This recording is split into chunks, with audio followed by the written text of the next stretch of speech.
Probably most of you have already heard the Klaus can. So in the following section we'll have 2 speakers.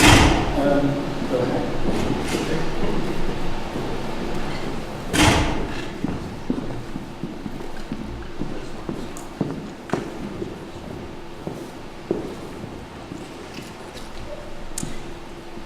I was really pleased the other day to get Julia's email where she sort of said, perhaps anticipating some overlong talks, she said, well, we're really not looking for, highly polished presentations of finished research. It's more about, provocative ideas and things, and, try and keep it short and sweet. And I thought, oh, perfect. This is great because, well, I'll explain why that was perfect. And fortunately, now that Klaus isn't here, that falls to the ground.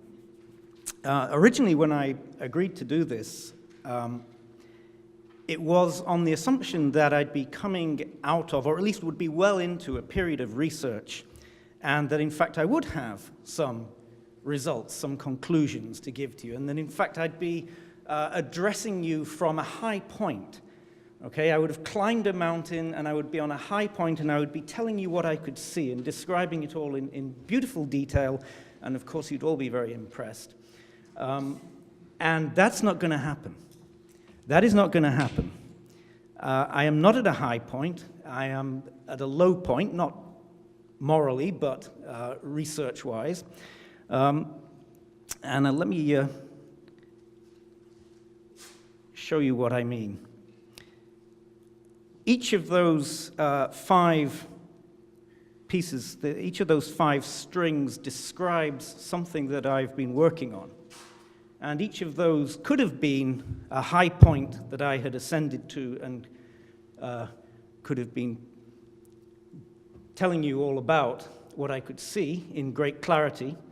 In fact, I could have been on a couple of them at once, or I could have been sort of in an intervening ridge like the Peak at Darien, able to see 2 oceans at once. Instead of which, I'm not on the high point of any of those. In fact, if I had to locate myself, if you were interested in organizing a search, it'd probably be somewhere in there, which is not a peak, it's a valley, a heavily forested valley.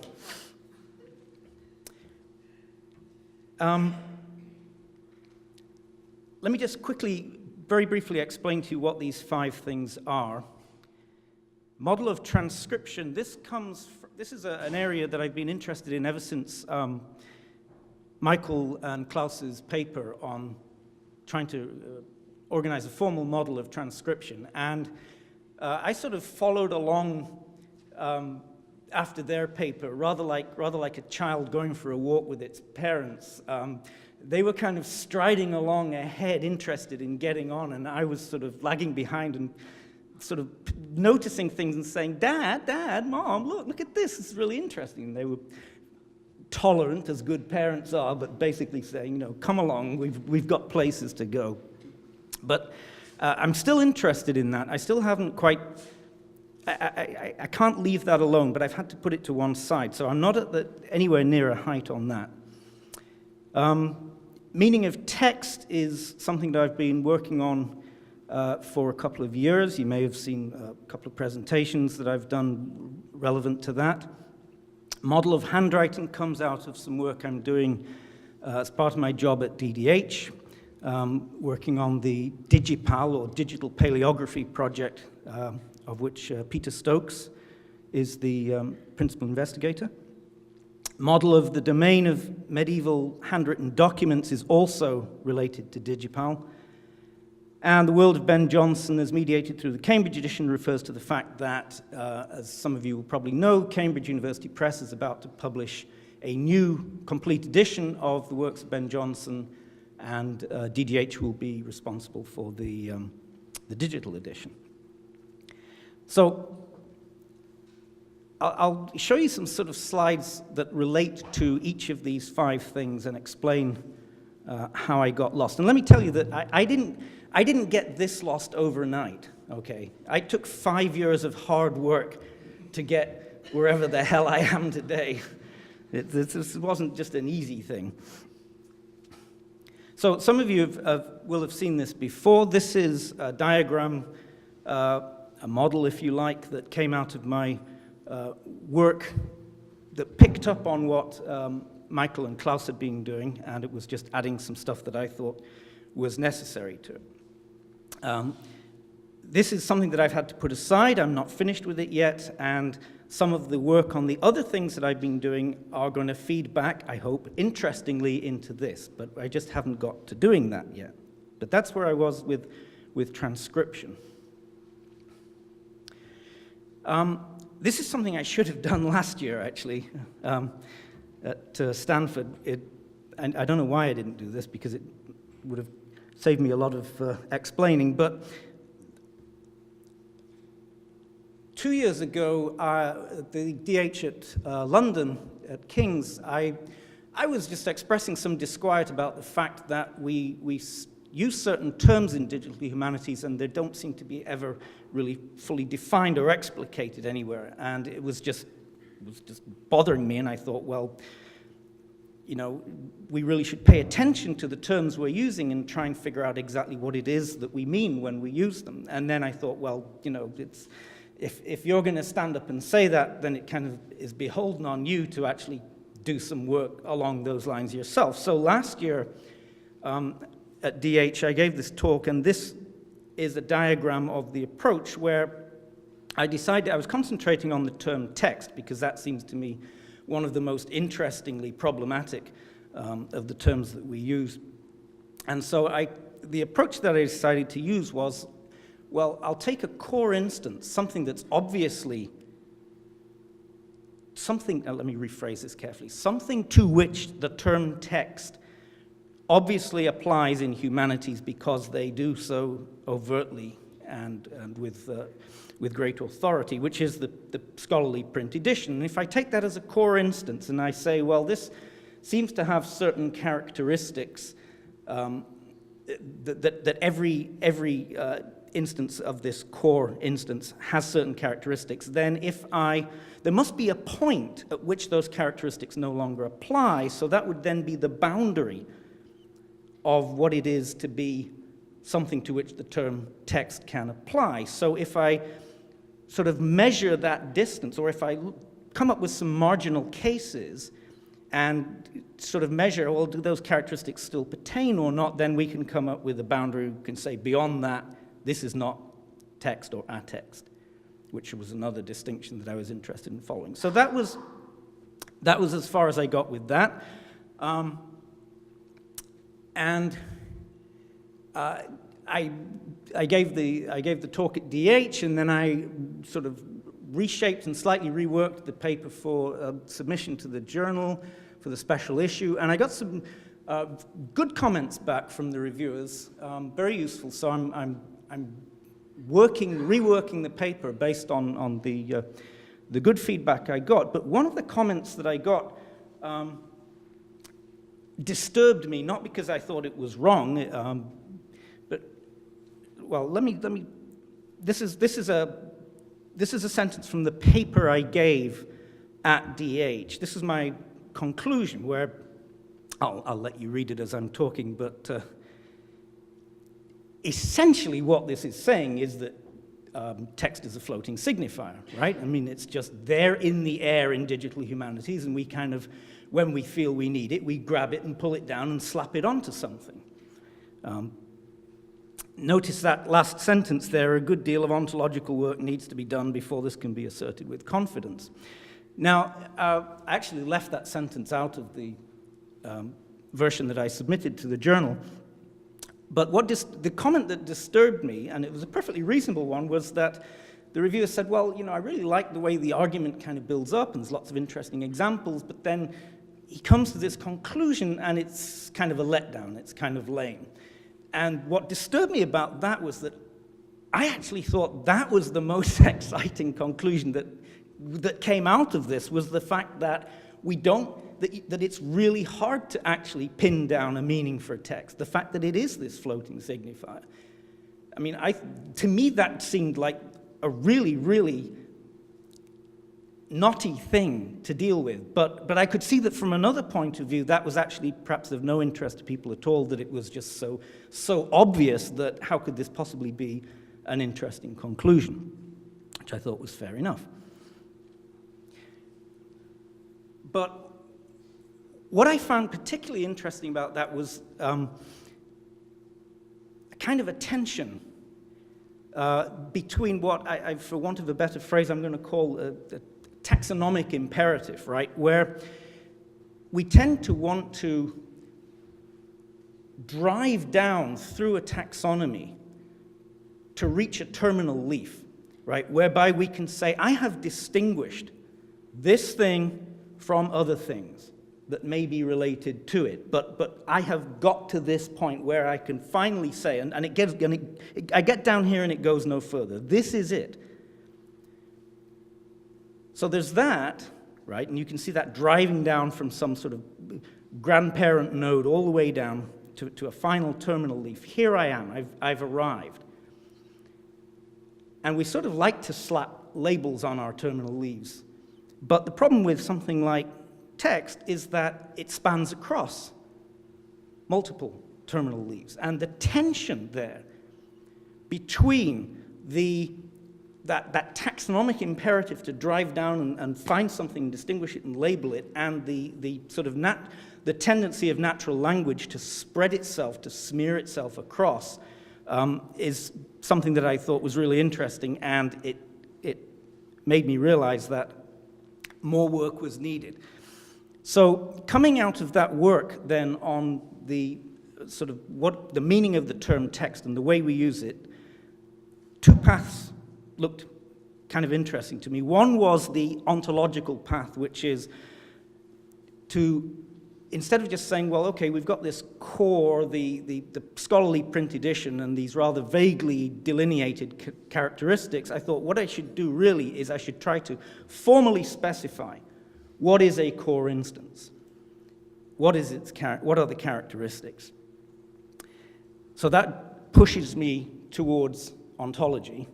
And then the other thing is to come up with some way of dealing with this, the relation between the drive to systematize and that taxonomic imperative and the problem of the fuzziness of natural language.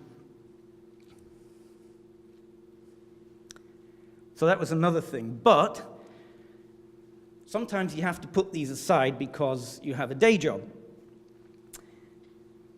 And part of the day job involves the digital edition of the Cambridge new edition of the works of Ben Jonson. Now, the Cambridge edition is vast. It's been in production now for well over a decade. And the digital edition is not exactly, it's not exactly an afterthought, it's not an add-on, but the digital edition is basically the print edition made digital plus other stuff that they simply couldn't fit into the print edition because it would have been too monumental. So there's a limited amount of time and money that can be spent on the digital edition. So basically what we're doing is, to put it bluntly, data modeling on the cheap. Okay? We do need some entities. We're going to try and discover some entities in the text through computational means. We're going to try and find people and places just through automated processing. But when you're talking about an author like Jonson, when you're talking about a comprehensive edition, you're going to have lots of strings that refer to different kinds of thing with the same string. For example, the string Volpone can refer to many different kinds of thing, right? It can refer to, and some of these terms you'll recognize, or they'll be very similar to terms you know from, say, Ferber. So it can be a work, or it can be a version of a work, or it can be a realization of a version. So I wanted to come up with ways to distinguish the kinds of things that might be being referred to by particular strings. So we decided that we would use EATS, which is the Entity Authority Transaction Service. EATS is not a data modeling tool. EATS is really all about a place to store information, to store disambiguating information about entities. But you can twist and pervert it into a poor man's data modeling tool, if you like, because you can declare your entities, you can declare what types of entities you have, and you can declare relations between those entities. So I thought, well, you know, I'm just going to, as an early attempt at doing this, I'm just going to look at the data and come up with the entities that I want, and then specify some relations, and then maybe later on I'll either translate them to an existing schema or keep them as they are and just say this is also the same as something from Ferber or Ferberu or C. whatever. So here are some early diagrams sort of mapping out entities and relationships, and you can see there we've got Ben Jonson as a person, and we've got Every Man Out of His Humor as a work, and then we've got a quarto edition as a version, and so on. All very standard kind of entity relationship mapping. And there's another one, similar kind of thing. You can see we've got an event entity. And here's one of the early EATS records that I created just as part of testing this process. And we've got an entity type event. Johnson marries Anne Lewis. Okay, fair enough. And then we've got another event entity. Johnson kills Gabriel Spencer in a duel. And then I thought, well, I wanted to start mapping this on the diagram too. And I started here. Here I started having to think. And that's always a bad sign, because the more you start thinking about this stuff, the more difficult it gets. So here, for example, this goes back to something that Andrew was saying in the panel discussion. I was really interested in the relation, not just the entity, the person entity. I mean, they're fairly standard, but I'm interested in what kind of relations do we need in this? So, and what is the relation between a person and an event? So here, for example, I've come up with a person has experience of an event. But I've also got a personal relationship between Ben Jonson and this actor, Gabriel Spencer. Ben Jonson and Gabriel Spencer had a duel, and Gabriel Spencer died. Okay? So in the same way that you have, say, person marries person, I've got Ben Jonson kills Gabriel Spencer. It just seemed, though, the more I thought about it, that just seemed like a weird relation between two people. So then I thought, well, maybe this is better. Okay, we'll lose that personal relationship. We'll take that out, and we'll just have the relationship, the fact that Ben Jonson killed Gabriel Spencer now just becomes mediated through the event by the fact that they both have experience in the event. Which is plausible, but the problem is that the more I thought about this, the more I thought about, well, there seems to be two events there in a sense, or where do you draw the line at an event? I mean, is it that they have a duel as one event, and Gabriel Spencer gets wounded as another event, and then he dies as another event? What is an event? And as soon as you start asking that question, what is X, you're doomed, because now the gravitational pull of ontology starts sucking you in, because you think, well, there must be smart people who figured out what an event is. So then you start going to the ontology books, and yes, everybody discusses an event, but they're all subtly different. So then you go further back, trying to find out, well, what is an event? Sounds like a natural category, right? What are natural categories? And then it turns out that, well, yes, they all have similar natural categories, but they're not all the same, and they don't organize them. They don't all organize them the same either. So I got stuck in this question about does it make sense? What is the relationship between two people? Should a relation just be something that is like a long-term relation? Does an immediate happening, like somebody sticks a sword in somebody else and kills them, is that a relationship between two people? I mean, but if it's not, then what's the difference between marrying somebody or killing them? I won't go any further down that line. Anyway, the moral of the story is, and again, these are all reasons for why I'm lost, right? These are all reasons why I start down or start up a height, intending it to be a pleasant hike that will take me to somewhere where I can give you the benefit of my wisdom, and I end up lost. And this is why. It's hard to do just a little data modeling. Even though you start off with the best intentions, it's really hard to stop at any point.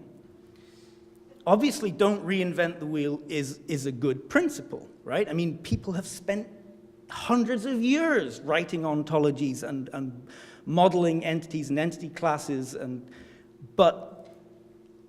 so don't reinvent the wheel, but don't assume either that there's somewhere back down the line there's a standard wheel that everybody agrees on. And simple entities, it turns out, are never that simple.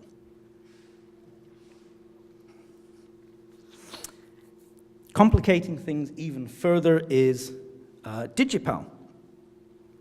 Digipal is a fascinating project. The idea is to come up with an extensive database of instances of medieval scholarly handwriting, particularly databases of letter forms, so that the idea that Peter has is that he wants to give some kind of objectivity to the way that features of handwriting are described.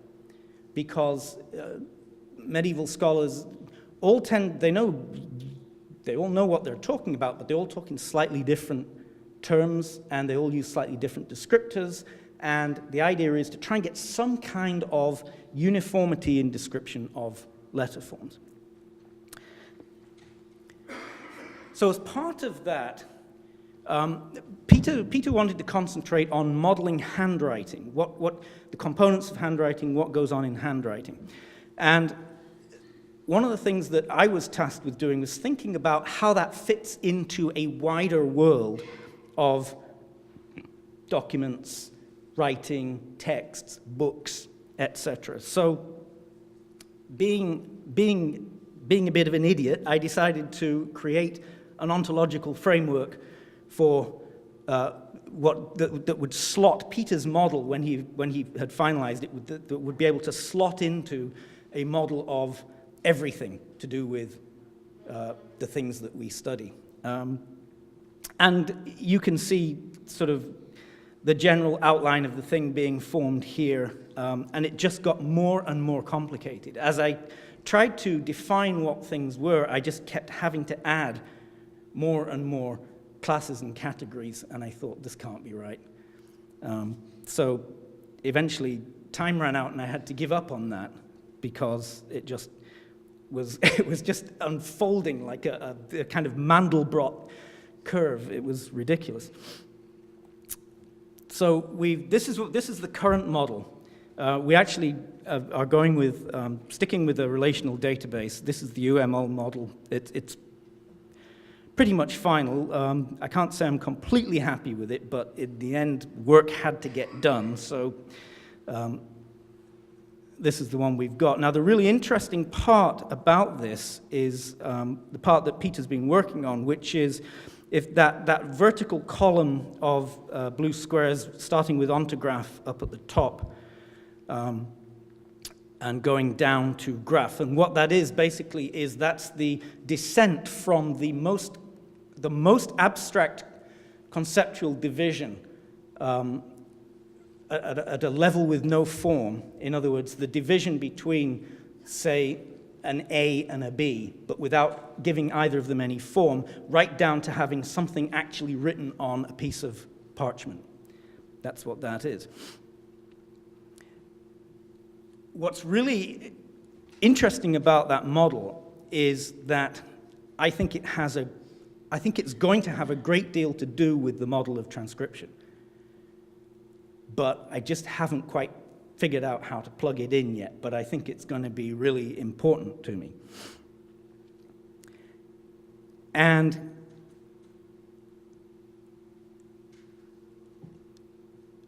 the next step is to try and somehow work all these things together and figure out somewhere how to bring in the ghost at the party, which is text, because everywhere you go, it's there, but it's never graspable. It's never really there. I mean, I wish I'd been counting the number of times people have used texts in the discussion this morning. I mean, it's just part of our vocabulary. But it isn't. What kind of thing is it? I mean, for example, when I was trying to work out the basic entities for the Johnson edition, obviously you've got fine distinctions there between various stages of the publication and writing process. And the original Ferber Class 1 entity type simply is just inadequate to deal with that. So that drove me to Ferberoo, which is the object-oriented version of Ferber, and Alan is on the advisory council or drafting committee or something. And Ferberoo is a terrific piece of work because it actually addresses a great deal of the deficiencies of Ferber Class 1 entity types. But the text isn't there in Ferberoo. It's just not as an entity. But if you read the spec, which describes the classes that are in Ferberoo, text is used many times, as if we just all know what it means. And in a sense, of course, we do just all know what it means, because when people used it this morning, no one stuck their hand up and said, well, what the hell do you mean by that? What are you talking about? But I'm really interested in this phantasmal thing that permeates our discourse but doesn't seem to be something we can really easily pin down. And let me be I'm delighted to be the first person this morning to comment on the wonderful carpet we have, which, as I would say, contains text. I don't think it contains a text, although you could make a text out of this carpet. And I would love to see Michael and use his model to how would we transcribe this carpet? I think it probably could be done, but is it going across the walls? Is it going up and down? It's an interesting question.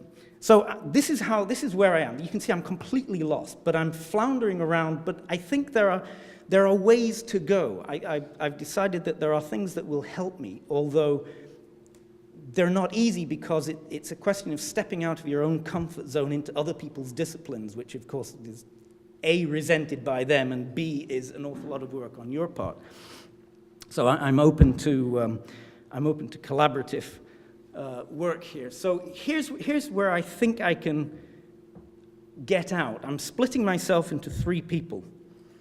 One person is going out through scientific ontology.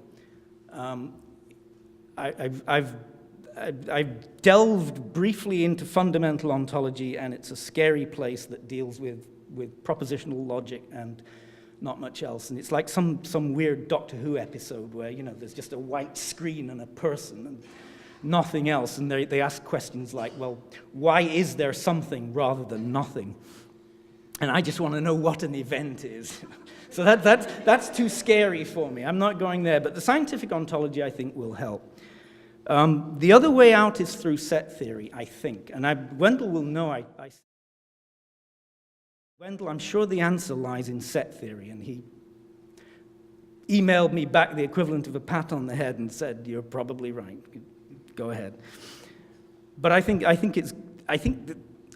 using set theory in conjunction with those levels that you saw in the diagram, the levels between ontograph and graph, is going to be interesting and may also help account may also help drag my account of transcription back into line with Michael's and Klaus's, where they've moved on to trying to deal with the level of an organization, rather than a simple stream of tokens. And the other way out, I think, is through Wittgenstein and people like him, which is the philosophy of language, because I don't see how else to try and deal with this business of the tension between the floating signifiers that just wants to spread itself over everything. And of course, we're very happy to let it do that because it's convenient for us. And that drive to distinguish something and say what it is, to pin it down, say, I've isolated you now. And that's it. Thank you very much.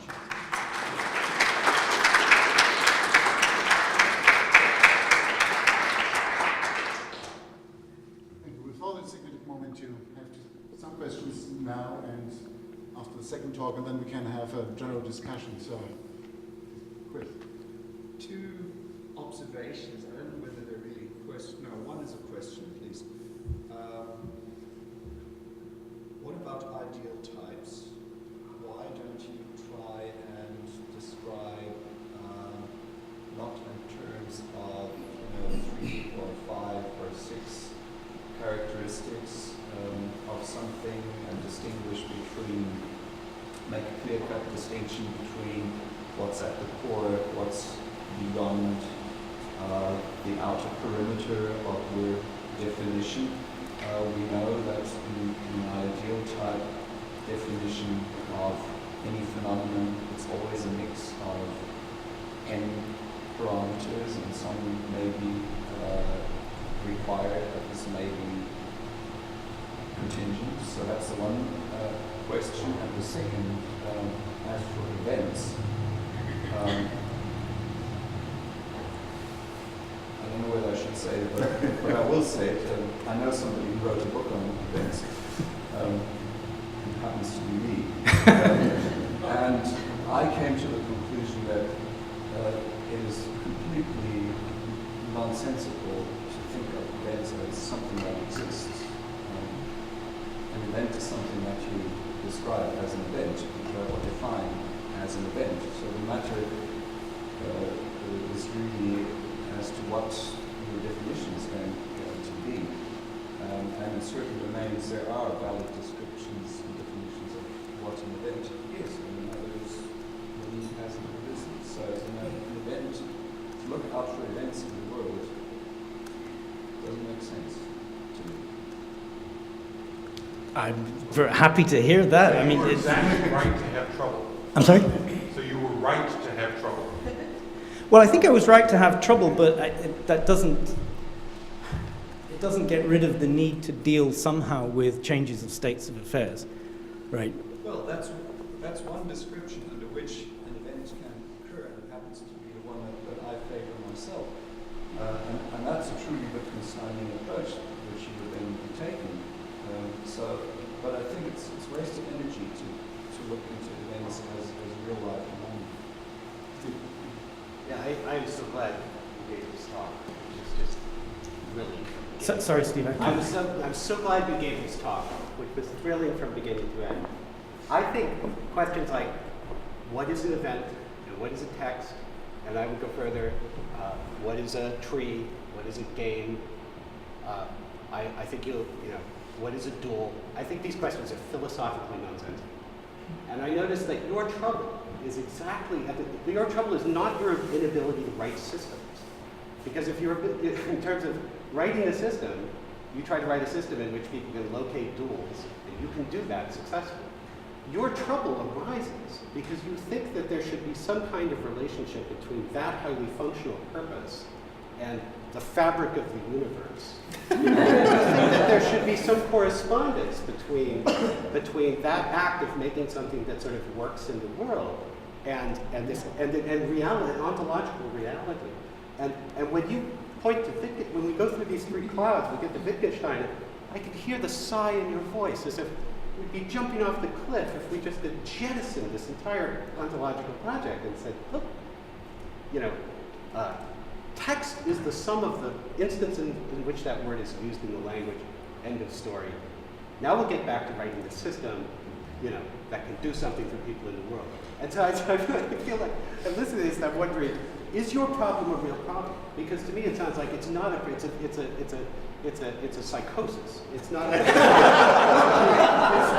I say that of course not to insult you, but I mean it's like you're getting trapped in a kind of philosophical conundrum, and all I can think is why not decide to stop having that conundrum? Because solving the conundrum, what you would have to convince me is that solving the conundrum would make for better functional, better programs in the world. I'm absolutely not convinced about it.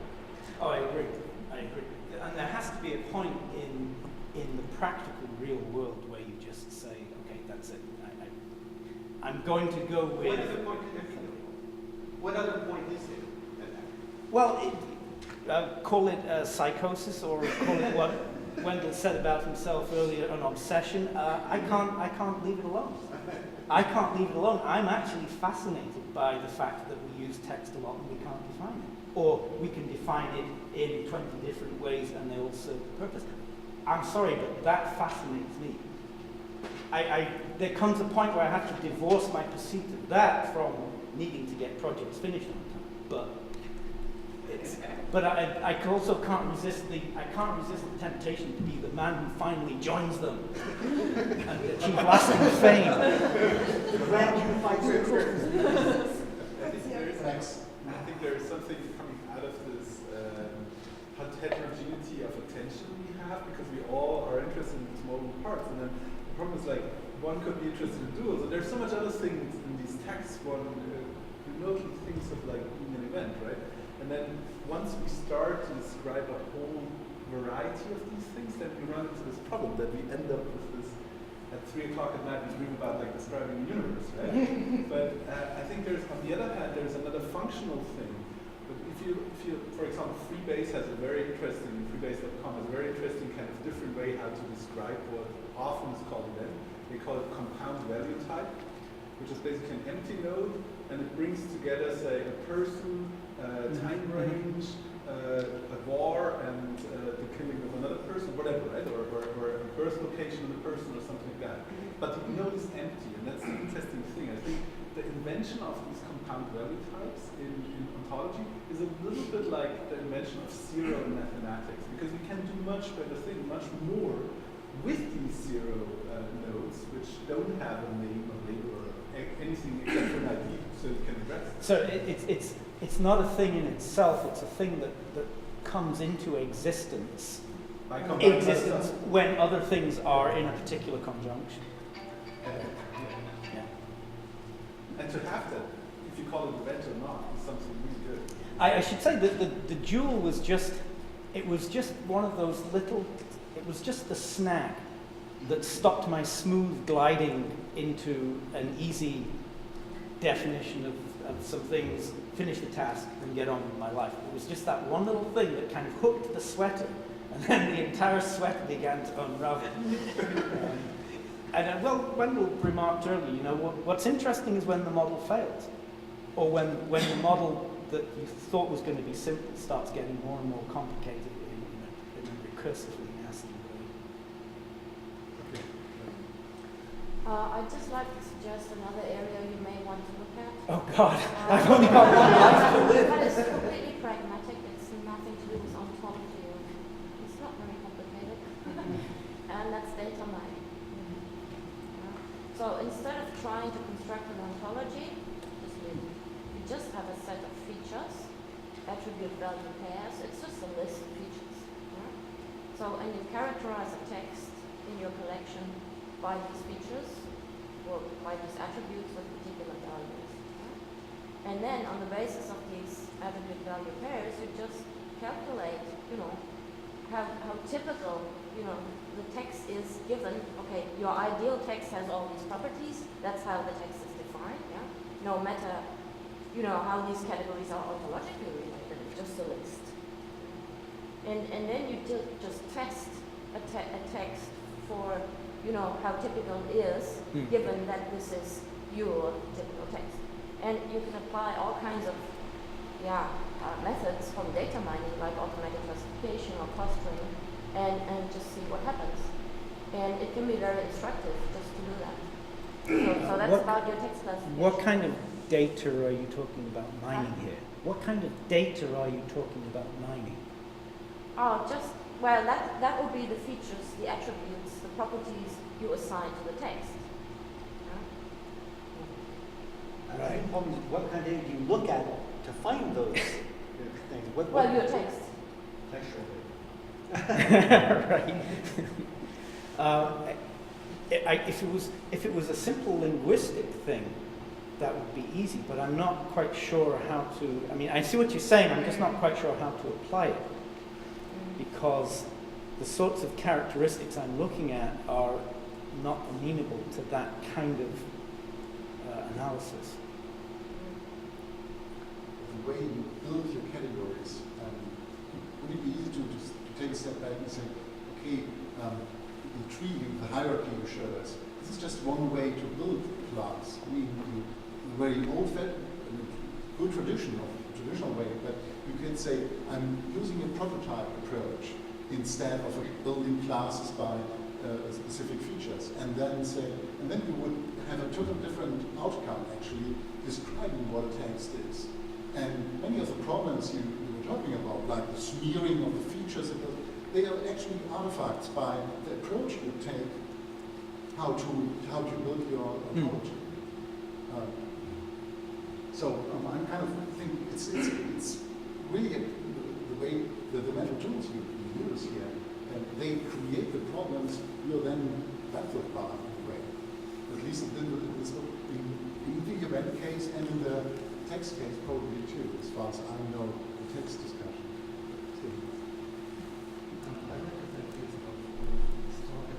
Please, louder. Sorry. I'd like to thank you as well for this talk and for the event bit, and I'd like to take up your remark once again about the anti-value node. In RDF, we have a similar concept, which is that of a black node.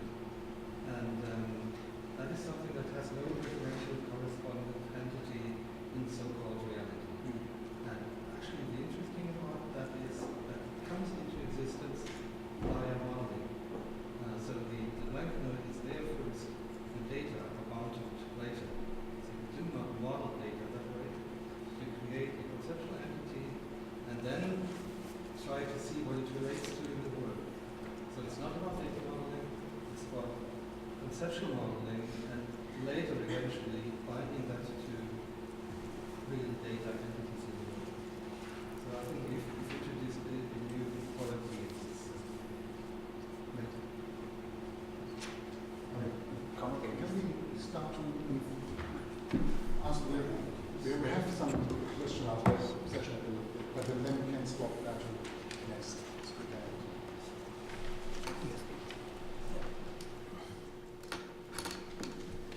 Just to make a comment to things. So I think data mining is one way how you can extract clusters, but the clusters often are highly overlapping.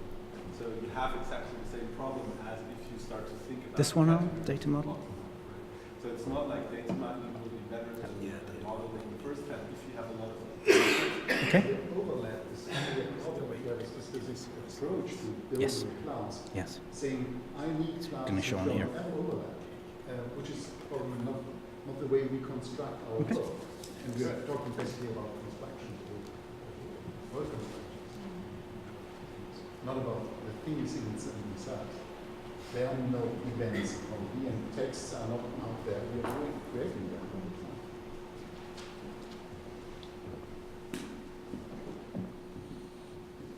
Right. Thanks, Alan.